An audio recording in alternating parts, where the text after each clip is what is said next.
Hello and welcome along to the match as Real Madrid will be looking to make it 6 wins in a row in all competitions this weekend. Standing in their way, one of Spain's Champions League sides, Athletic Bilbao, the visitors to the Santiago Bernabeu on Sunday evening. Joining me as ever to preview the game, Sid Lowe. Sid, welcome along. Thanks very much. Athletic have had not the best start to the season, but they finished fourth last season and they're certainly not to be taken lightly.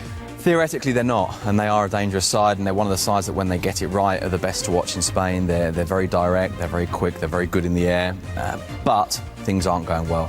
To put it very, very simply, let's remind ourselves of what Gorka Ithaios said after the game in Wibig. He basically said, the Athletic Bilbao goalkeeper, we cannot go on like this. And he's quite right, they can't. But they probably will this weekend. That's the thing, you get the feeling that they will this weekend because they've got such a poor record at the Santiago Bernabeu. They haven't won in any of their last 10 visits there, 9 in the league, 1 in the cup. They've conceded 37 goals in the process. And Real Madrid are in pretty good goal-scoring form, it has to be said. 22 goals in their last 5 matches. We can show you some images of Friday's training session at Valdebemas, a training session which Cristiano Ronaldo worked apart from the group. We had Gareth Bale and Fabio Contrao working indoors as well. Yeah, Ronaldo, essentially because of a kick on the Achilles during the game against Ludogorets in midweek.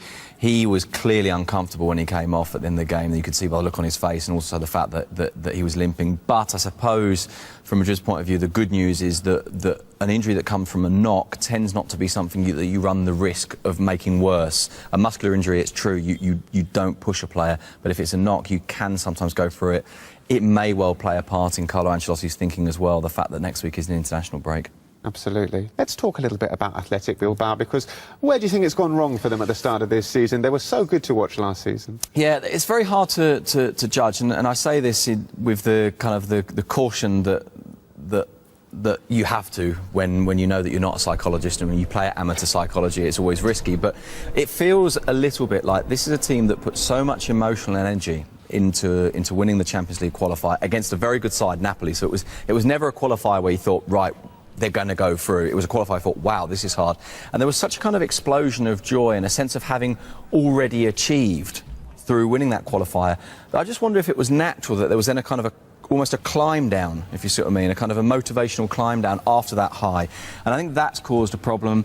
I think as well they've been a little bit unlucky. They were certainly unfortunate to lose to Malaga at the start of the season. I thought they were unfortunate to lose to Granada.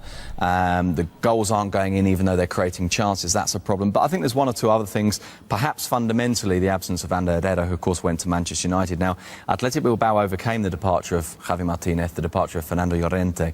But with Ander Herrera, they've tried 8 different players in that position, and they're still not sure who should be the guy behind the forwards, the guy that really creates play. In theory, it should have been Beñat, but he's not convincing. And so I just think there's a slight sense of them not yet being sure exactly what it is they're playing at, exactly how they want to go about winning games. Well, let's hear from their manager. Ernesto Valverde has been speaking about his side's trip to the Santiago Bernabeu. No, nosotros queremos ganar. We want to win, in order of preference. Firstly, we want 3 points. Then, if we can't get 3 points, we want 1. Then, if we lose, we want to be competitive throughout the game. Often in big games away to Real Madrid or Barcelona, you have to fight to stay in the game and not be brushed aside. That's what we have to try and do. Contra el Madrid o contra el Barcelona, cuando vas a esos campos, lo peor es cuando tienes la sensación de que los contrarios te despachan. Le veo como siempre un equipo que cuando estás When you are taking a corner, you have to be aware that it can be a real chance for Real Madrid because they have the best counter-attack in the world. Como no lo tiene nadie en el mundo. Ernesto Valverde speaking there at the pre-match press conference. Just time then for us to get Sid's prediction for the game. Sid, how do you see it going? I think I imagine something similar to what we've seen over the last 9 years, during which in La Liga, Athletic have not even picked up a point, but they have tended to score goals. It's just that Madrid have tended to score more. So let's go for something similar. Real Madrid to win 3-1, and it's difficult when you talk about goal scorers not to think Ronaldo will get one.